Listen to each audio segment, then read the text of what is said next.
Guía de práctica clínica para la prevención, diagnóstico y tratamiento de sobrepeso y obesidad. Esta guía está tomada del Ministerio de Salud y Protección Social de Colombia.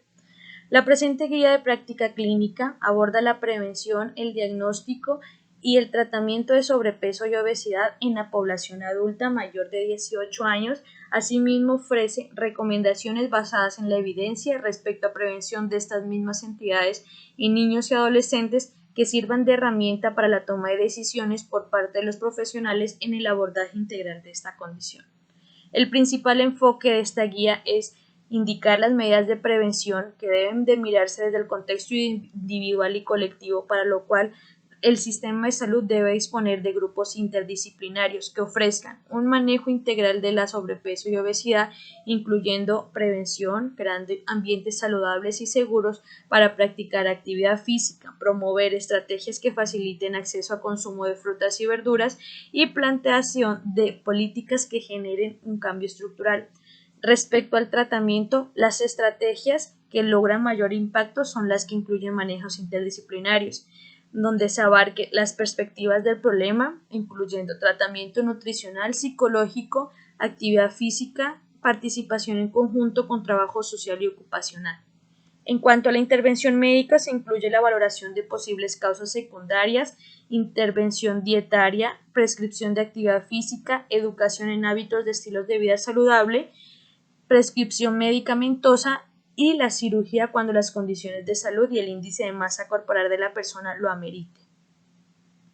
En cuanto a la epidemiología, el sobrepeso y la obesidad se han convertido rápidamente en un problema de salud pública a nivel mundial, porque se vinculan directamente con enfermedades crónicas graves como hipertensión, diabetes, otras enfermedades cardiovasculares y algunos tipos de cáncer. La obesidad es un problema especialmente importante en los países de ingresos bajos y medianos, donde la tasa ha aumentado de un 82% desde el 2000. Según la última encuesta nacional de salud realizada en el 2015, el 56% de los colombianos tiene sobrepeso u obesidad, siendo así el 37.8% de la población con sobrepeso y el 18.7% con obesidad. 1 de cada 5 colombianos padece esta enfermedad, lo que indica que más de la mitad de las personas en el país presentan un riesgo de desarrollar enfermedades como diabetes tipo 2, hipertensión, cáncer y colon y de epidemias. Los datos demuestran que la prevalencia se incrementa progresivamente entre los diferentes grupos etarios, pasando de 5.2% en niños menores de 5 años a 17.5% en grupo de 5 a 17 años y llegando hasta un 51.2% entre los 18 y 64 años de edad.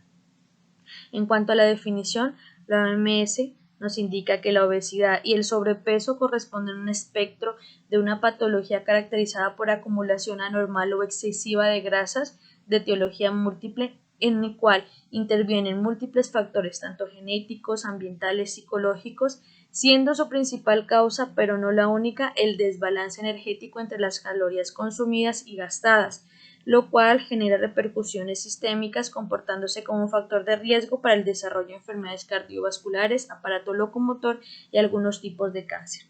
Teniendo en cuenta este concepto, la OMS expone las siguientes definiciones. Un índice de masa corporal igual o superior a 25 kilogramos sobre metro cuadrado determina sobrepeso. Un índice de masa corporal o superior a 30 kilogramos sobre metro cuadrado determina obesidad. El índice de masa corporal se lo toma con la medición de peso de la persona en kilogramos dividido entre la altura multiplicado al cuadrado en metros. A su vez, la obesidad puede subclasificarse en obesidad grado 1, que va de entre 30 a 34.9 kilogramos sobre metros cuadrados, obesidad grado 2, de 35 a 39.9 kilogramos sobre metro cuadrado, obesidad 3, entre 40 kilogramos metro cuadrado o más. En niños y adolescentes también se realiza esta operación, sin embargo, en estos casos se ocupa tanto la variable género y edad. En cuanto a la etiología, es multifactorial. Se determina factores biológicos, factores psicológicos, sociales, y de tal manera principalmente se determina lo del balance energético. Hace referencia a que la relación que existe entre la energía que consumimos a través de los alimentos y el gasto calórico que realizamos. Cuando la ingesta se vuelve mayor al gasto de energía, el cuerpo almacena el excedente en forma de grasa y ocasiona sobrepeso y obesidad. En cuanto a las condiciones genéticas, hay algunos genes que favorecen la acumulación de grasa corporal, aunque es muy importante recalcar que estos se activan únicamente cuando se presenta poca actividad física, una alimentación incorrecta y diversos factores ambientales. También encontramos enfermedades endocrinas que conllevan también al desarrollo de estas alteraciones. Cuanto a causas fisiológicas, mantener un peso estable permite que tanto tus órganos como sistemas trabajen de forma constante. Para esto, tu organismo cuenta con un complejo sistema de regulación que se regula en la ingesta de alimentos, gasto energético a través de hormonas, neurotransmisores y señales nerviosas. Hay personas con obesidad que presentan alteraciones en estos controles, por los cuales presentan una mayor acumulación de grasa corporal. En cuanto a los factores sociales, el acceso a alimentos, bienestar económico, valores sociales y sedentarismo. Llevar una dieta con un elevado consumo de grasas y azúcares, comportamiento alimenticio y límites sobre la alimenta chatarra que presenta la cultura, estatus socioeconómico, las alimentaciones monetarias definen el tipo de alimento a los que pueden acceder. Generalmente las comidas saludables solo son más caras. Factores psicológicos. La educación, responsabilidad del entorno familiar y laboral en el cual te desenvuelvas. Generalmente pacientes con estrés conllevan a sentir más hambre, entonces por lo tanto les va a dar más ansiedad de consumir más alimentos. Algunos pacientes con tristeza tienden a no comer o se alimentan más de dulces. En cuanto al estado nutricional antes del embarazo, se debe tener en cuenta que las madres antes del embarazo con bajo peso se ha demostrado que aumentan el riesgo de parto prematuro, bajo peso al nacer, retraso de crecimiento intrauterino, con posterior desencadenamiento de hipertensión y aumentando 1.8 veces riesgo de sobrepeso a los 3 años. En cuanto a las mujeres con sobrepeso y obesidad antes del embarazo, es un factor de riesgo para diabetes, hipertensión, preeclampsia, parto por cesárea, anomalías congénitas y aumenta el riesgo de macrosomía conllevando riesgo de sobrepeso hasta 2.1 veces de la descendencia a los 3 años de edad. Embarazo y sobrepeso. En un estudio de corte se comprueba que la ganancia de peso durante la gestación fuera de las recomendaciones obstétricas en los controles prenatales asocian a un aumento de la probabilidad de sobrepeso y obesidad de 1.6 a 1.8 veces independiente de otros factores de riesgo. La ganancia de peso durante la gestación tuvo un mayor impacto en el sobrepeso y obesidad de las mujeres de peso normal pregestacional, lo que sugiere que el efecto puede ser independiente de predictores genéticos en la obesidad. Tipo de parto y obesidad. En estudios se determinó que mediante el índice de masa corporal preembarazo, peso al nacer y otras variables, se encontró que el nacimiento por cesárea se asoció con mayor probabilidad de obesidad a los 3 años y aumento de los pliegues cutáneos. Por lo tanto, las futuras madres que eligen el parto por cesárea en ausencia de una indicación obstétrica o médica deben ser conscientes de que sus hijos pueden tener un mayor riesgo de obesidad. En cuanto al peso al nacimiento, varios estudios han demostrado que el alto peso al nacimiento es un factor de riesgo para sobrepeso y obesidad. Neonatos con peso mayor a 3.86 kilogramos fueron 2.17 veces más propensos a tener sobrepeso entre los 4 y 5 años de edad. Lactancia materna versus fórmula. Estudios han demostrado que el tiempo de lactancia materna exclusiva es inversamente proporcional al riesgo de obesidad en la infancia.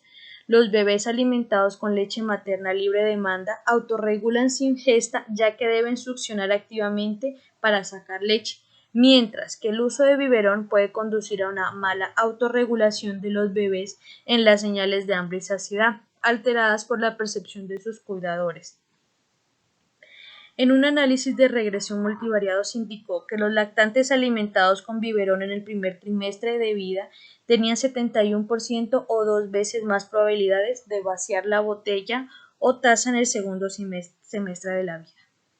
En cuanto a la alimentación complementaria, se debe tener en cuenta principalmente que antes de los 4 meses se asociaba con posterior sobrepeso. Se encontró un riesgo de 1.12 a tener sobrepeso a los 3 años de edad.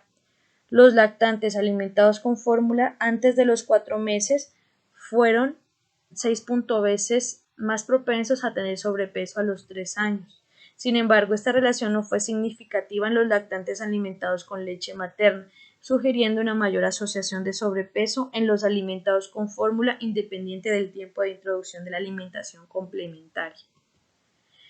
Ya pasando a la evaluación del paciente con sobrepeso y obesidad, se debe realizar una adecuada historia clínica, empezando con la anamnesis. Se debe interrogar sobre antecedentes familiares y personales, existencia de obesidad, de enfermedad cardiovascular como hipertensión, diabetes y cáncer, conocer el entorno del paciente en cuanto a su alimentación diaria, cuántas comidas al día consume, si tiene hábitos compulsivos o costumbre de picar alimentos y sus preferencias alimentarias.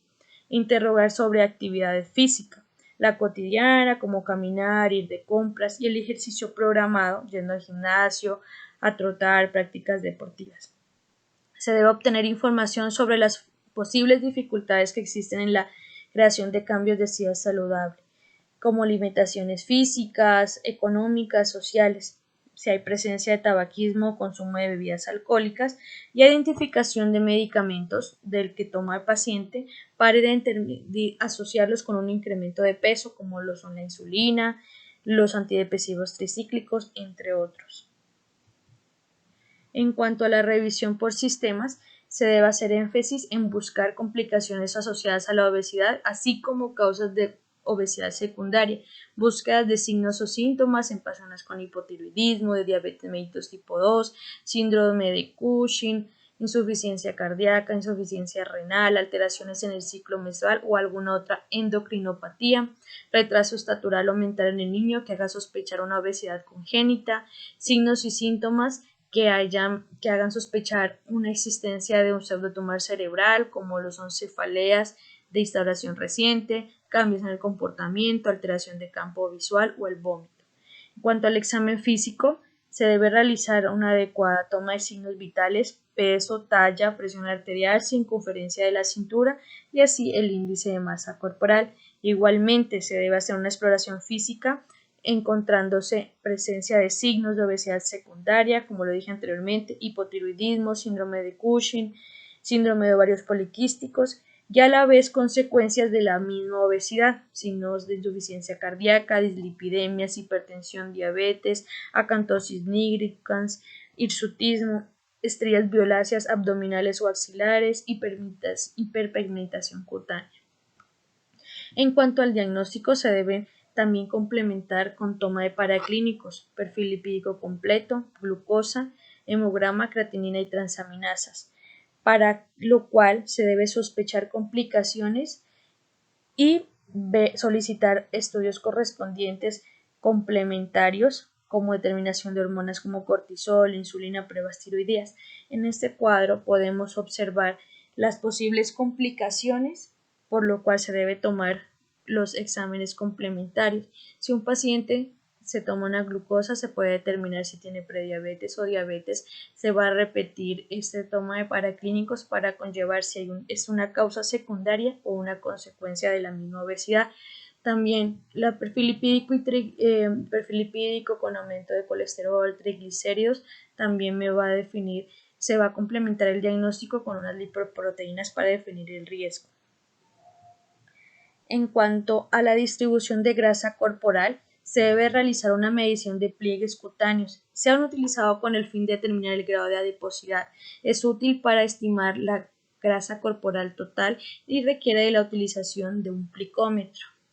Entre sus principales inconvenientes se encuentra la variabilidad de la medida según el profesional que la realice, la dificultad que hay para medir grandes pliegos, incluso a veces la insuficiente apertura del picómetro que no permite hacer la medición y solo mide grasa subcutánea y no visceral.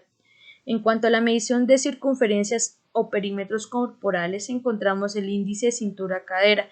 Se relaciona con la adiposidad visceral, donde se determinan varios criterios de obesidad abdominal, dando así como un resultado mayor a 0.90 en hombres y a 0.80 en mujeres. La circunferencia de la cintura se ha relacionado de una manera consistente con los distintos componentes del síndrome metabólico e incluso con mortalidad total y enfermedad cardiovascular. Es hoy en día una medida antropométrica imprescindible en la valoración del paciente obeso, independiente del índice de masa corporal, ya que el aumento de la circunferencia se correlaciona específica y directamente con el contenido de grasa abdominal y en particular con la grasa visceral. También el diámetro sagital, la medición de este diámetro por técnicas de imagen o directamente por antropometría también ha demostrado una elevada correlación con índices de adiposidad visceral. Sin embargo, en la práctica clínica no se ha utilizado masivamente. En cuanto a la imagen diagnóstica, tenemos el TAC, la resonancia magnética y la absorciometría dual de rayos X. Sin embargo, estos métodos diagnósticos no son tan realizados comúnmente por su difícil acceso y por el costo. La tomografía axial computarizada se basa en imágenes obtenidas a partir de la atenuación producida por los distintos tejidos al ser atravesados por rayos X. Mide el área de grasa abdominal total y grasa visceral a través del lápiz computarizado. Tiene como inconvenientes el uso de radiaciones ionizantes y su elevado costo. La resonancia magnética, como alternativa del ATAC y con fin de evitar la utilización de radiaciones ionizantes, se han desarrollado métodos para estimar el valor de grasa abdominal. La absorciometría dual de rayos X es una técnica de uso generalizado, no invasivo y preciso. Técnicamente, los hazos de rayos X de dos energías distintas se ven atenuados por distintos tejidos que componen el cuerpo humano. Es una técnica capaz de diferenciar entre grasa magna y masa grasa. En cuanto a la prevención, vamos a iniciar con la población general menor de 18 años. Se debe realizar intervenciones poblacionales, intervenciones individuales en la consulta. En cuanto a las intervenciones poblacionales, se van a hacer de acuerdo a su ciclo de vida. En pacientes lactantes, promoviendo la lactancia materna hasta el sexto mes de vida. Esto se conlleva a una disminución de un 4% por cada mes de lactancia. En cuanto a los preescolares, se dan distintas estrategias para disminuir el tiempo de sedentarismo en las instituciones educativas, realizando al menos 3 horas de actividad física lúdica, en donde también los padres deben compartir rutinas alimentarias para asegurarse de consumo de alimentos saludables y evitar la exposición a televisión o a otros elementos electrónicos. En cuanto a los escolares y adolescentes, se va a involucrar igualmente a los padres de familia para prevenir sobrepeso y obesidad, asegurándose de un consumo de alimentos saludables y limitando la exposición a televisión menor a 2 horas. Realizar 60 minutos de actividad física diaria, lo aconsejable es aeróbica, al menos 3 veces por semana. En cuanto a la intervención individual, se va a priorizar la evaluación de factores de riesgo familiares de primer grado con sobrepeso y obesidad en la madre durante el embarazo, peso alto al nacer mayor de 4.000 gramos, la ausencia de lactancia materna o lactancia materna corta. En cuanto a la población general mayor de 18 años, se va a realizar el cálculo del índice de masa corporal y de la circunferencia de la cintura, realizando actividades multicomponentes. Tener en cuenta las preferencias individuales, posición económica, social de cada paciente con el fin de que se adapten a la vida diaria de los adultos. En cuanto a la actividad física, se recomienda 150 minutos semanales de actividad física moderada o 75 minutos de actividad física vigorosa cada semana. En cuanto a la alimentación saludable, el consumo de menos del 30% de grasa, consumo de menos del 5 al 10% de azúcares simples, consumo de sal menor a 5 gramos al día, aumento en consumo de frutas y verduras y cereales de grano entero, consumo de fibra de 14 gramos por cada 1000 calorías consumidas al día. En cuanto a los estilos de vida saludable, se indican estrategias educativas, consejería motivacional, automonitoría con diarios de alimentación y tiempos de actividad física, apoyo social, entorno laboral y familiar, manejo del estrés. En cuanto a la autoevaluación de peso e índice de masa corporal, se debe realizar periódicamente una toma de peso, de medición de la cintura o se puede examinar en cuanto a la parte del ajuste de la ropa. En cuanto al tratamiento, se va a medir el índice de masa corporal y la circunferencia de cintura en todas las consultas, se va a valorar los factores de riesgo cardiometabólicos, se va a iniciar el algoritmo. Paciente con índice mayor o igual a 25 o circunferencia de cintura en hombres mayor de 90 y en mujeres mayor de 80, se va a iniciar un tratamiento multicomponente a largo plazo, mayor a un año. El tratamiento multicomponente se va asociado con promoción de actividad física, 300 minutos de actividad física moderada o 150 minutos de actividad física vigorosa, intervención nutricional, un déficit de aportes de 750 kilocalorías al día. La intervención nutricional no es solo para controlar el peso y disminuirlo, sino también para controlar los factores de riesgo cardiometabólico. Una intervención psicológica adecuada para hacer una asesoría sobre el estrés, sobre la tristeza, síntomas de ansiedad. Ya la intervención farmacológica se da con Orlistat 120 miligramos 3 veces al día, liraglutide 3 miligramos día inyectable. Si hay una pérdida de peso del 5% durante los primeros 3 meses, se continúa el tratamiento. De lo contrario, se suspende o se debe buscar otras alternativas. Estos son los medicamentos que se están adaptados en Colombia. Hay otros medicamentos, pero que no están adaptados aquí en Colombia. Si un paciente cumplió con los objetivos, se realiza seguimiento durante los 3 meses, pero si el paciente no cumplió el objetivo terapéutico, se remite a un equipo multidisciplinario en donde se va a hacer una evaluación del paciente y se va a definir la conducta. El paciente con índice de masa corporal de 35 sin comorbilidades o de 30 a 35 comorbilidades se va a individualizar y se remite al equipo multidisciplinario para definir. Igualmente, paciente con índice mayor de 40 con o sin morbilidad. ¿Cuál es el equipo multidisciplinario? Cirugía bariátrica, nutrición, enfermería, psicología, fisioterapia, médico internista general. Si el paciente cumplió con el objetivo terapéutico con el tratamiento multicomponente, se continúa el seguimiento. Sin embargo, si ya no cumple el objetivo con todo el equipo multicomponente, cirugía bariátrica va a definir la realización de este tratamiento. ¿Cuáles son las indicaciones de cirugía bariátrica?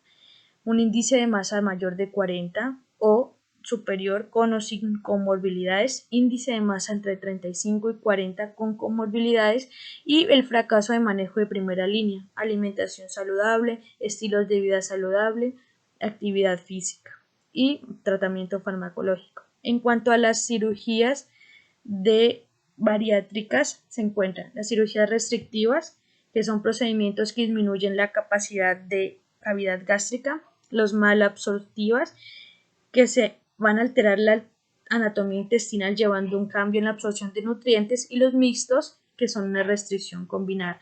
Si se determina la realización de la cirugía bariátrica, se debe hacer un seguimiento permanente con control bioquímica y suplementación de micro y macronutrientes. Muchas gracias por su atención.